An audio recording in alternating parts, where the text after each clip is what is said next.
You ask Tiger to solve. This deals with linear equations with one unknown. The final result is k equals 160/9. Let's solve it step by step. Isolate the k. Multiply both sides by inverse fraction 20/-9.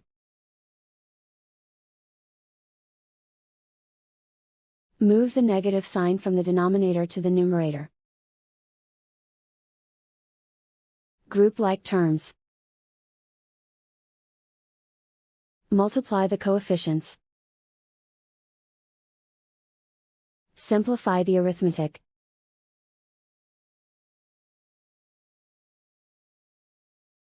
Move the negative sign from the denominator to the numerator. Multiply the fractions. Simplify the arithmetic. And so the final result is k equals 160/9.